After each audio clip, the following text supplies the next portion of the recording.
ဒီကတော့15 kg အဝတ်လျှော်ဆက်လေးပေါ့နော်ဒါလေးတွေကကျတော့ကျွန်မ9လုံးပုံမာထားရပေါ့နော်9လုံးပုံမာထားတယ်တကယ်15 kg လေးတော်တော်များများတော်တော်ကြိုက်ကြတယ် तू က site လဲလာ site လဲကောင်းတယ် site လဲကောင်းတယ် site လဲတအိမ်မှာတုံးဖို့တင့်တော်တယ်ဘာဖြစ်လို့ဆိုတော့ तू အရန်ကြီးမိတာခ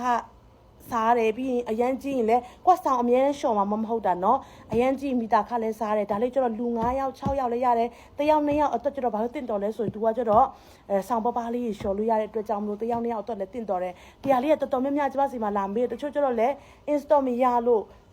မယူတဲ့လူလည်းရှိရပေါ့နော်အဲ့ဒါကျတော့ကိုကလည်းအကုန်လုံးရောင်းပေးချင်တာကွာလူချင်းတဲ့လူအကုန်လုံးရောင်းပေးချင်တဲ့အတွက်ကြောင့်မလို့9လုံးကျွန်မပုံမာထားတယ်အဲ့အတွက်အဲ့9လုံးကုန်တော့ပြန်ပြီးတော့ pre order ပြန်ဆောက်ပေးရမှာပေါ့နော်ဒါအဲ့ကြောင့်မလို့တခုလောလောဆယ်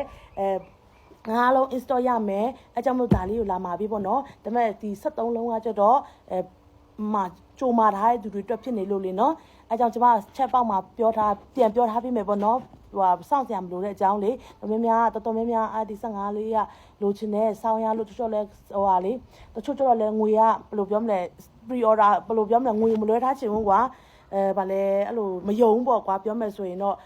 ဗာလဲနေဝေးရလဲဝယ်ရတယ်ဆိုတော့အဲ့လိုမျိုးအတွက်ကျတော့ဒီအခုကျတော့တခါတည်းငွေလွှဲတခါတည်းပစ္စည်းဂိတ်ပို့ပေးမယ်ပေါ့နော်